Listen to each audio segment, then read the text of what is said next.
Furthermore, the character of Jesus being a literary and astrological hybrid is most explicitly a plagiarization of the Egyptian sun god Horus.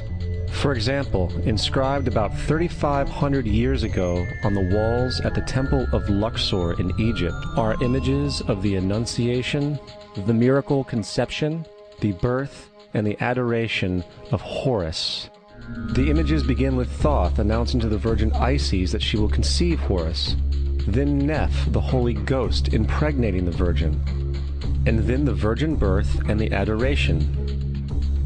This is exactly the story of Jesus' miracle conception. In fact, the literary similarities between the Egyptian religion and the Christian religion are staggering.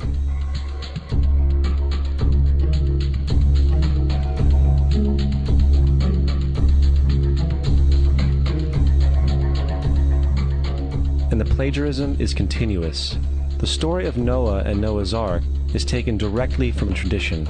The concept of the Great Flood is ubiquitous throughout the ancient world, with over 200 cited claims in different periods and times. However, one need look no further for a pre-Christian source than the Epic of Gilgamesh, written in 2600 BC.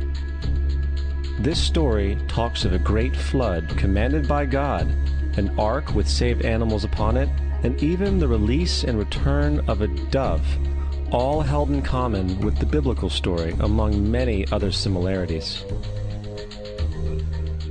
And then there is the plagiarized story of Moses. Upon Moses' birth, it is said that he was placed in a reed basket and set adrift in a river in order to avoid infanticide. He was later rescued by a daughter of royalty and raised by her as a prince.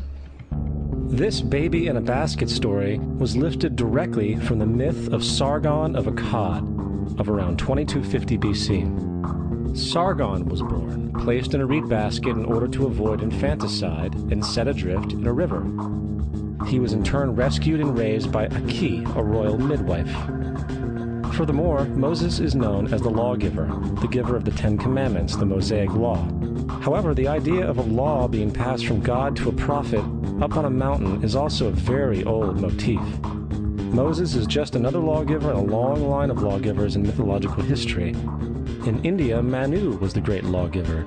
In Crete, Minos ascended Mount Dicta, where Zeus gave him the sacred laws, while in Egypt there was Meses, who carried stone tablets and upon them the laws of God were written. Manu, Minos, Meses, Moses. And as far as the Ten Commandments, they are taken outright from spell 125 in the Egyptian Book of the Dead. What the Book of the Dead phrased, "I have not stolen," became "Thou shalt not steal." "I have not killed," became "Thou shalt not kill." "I have not told lies," became "Thou shalt not bear false witness," and so forth. In fact, the Egyptian religion is likely the primary foundational basis for the Judeo-Christian theology. Baptism, afterlife, final judgment, virgin birth, death and resurrection, crucifixion, the Ark of the Covenant, circumcision, saviors, Holy Communion, Great Flood, Easter, Christmas, Passover, and many, many more are all attributes of Egyptian ideas long predating Christianity and Judaism.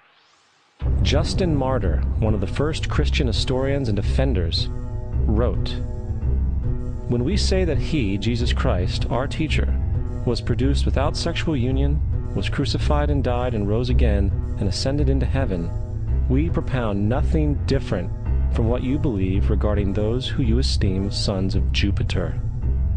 In a different writing, Justin Martyr said, "He was born of a virgin, accept this in common with what you believe of Perseus." It's obvious that Justin and other early Christians knew how similar Christianity was to the pagan religions. However, Justin had a solution. As far as he was concerned, the devil did it. The devil had the foresight to come before Christ and create his characteristics in the pagan world. Fundamentalist Christianity, fascinating. These people actually believe the world is 12,000 years old. Swear to God. I actually asked one of these guys, okay, dinosaur fossils. He says, dinosaur fossils? God put those here to test our faith.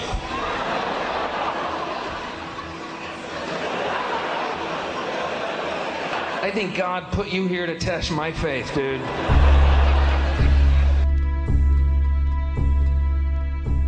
The Bible is nothing more than an astrotheological literary hybrid, just like nearly all religious myths before it.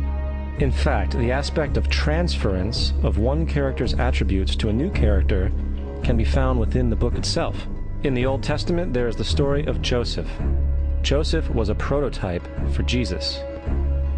Joseph was born of a miracle birth. Jesus was born of a miracle birth. Joseph was of 12 brothers. Jesus had 12 disciples.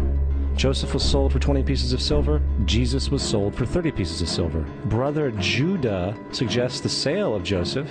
Disciple Judas suggests the sale of Jesus. Joseph began his work at the age of 30. Jesus began his work at the age of 30. The parallels go on and on. Furthermore, is there any non-biblical historical evidence of any person living with the name Jesus, the son of Mary, who traveled about with 12 followers, healing people and the like? There are numerous historians who lived in and around the Mediterranean, either during or soon after the assumed life of Jesus. How many of these historians document this figure? Not one.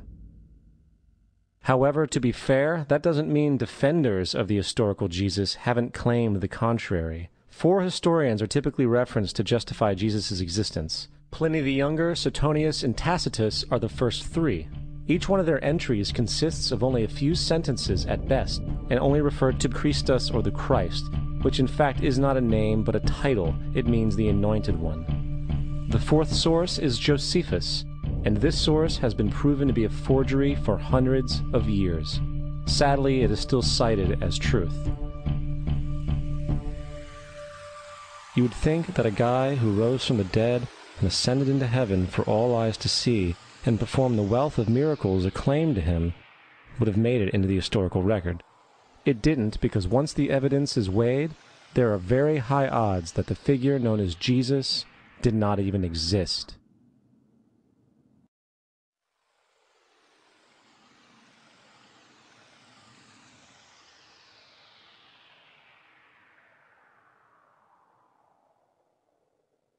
We don't want to be unkind, but we want to be factual.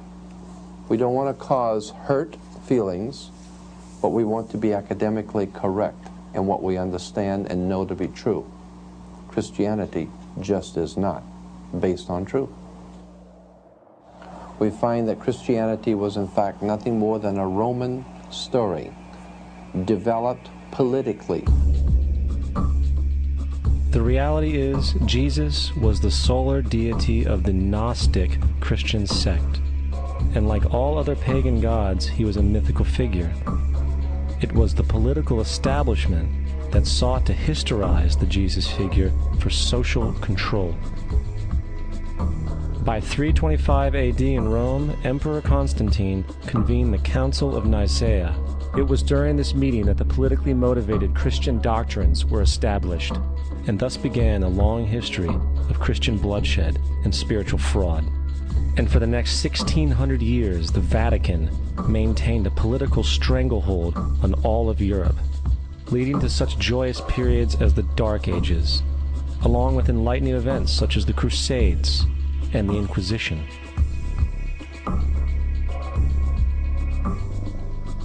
Christianity, along with all other theistic belief systems, is the fraud of the age. It serves to detach the species from the natural world, and likewise each other. It supports blind submission to authority.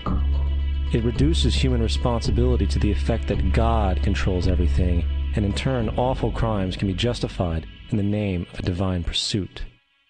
And most importantly, it empowers those who know the truth, but use the myth to manipulate and control societies. The religious myth is the most powerful device ever created and serves as the psychological soil upon which other myths can flourish.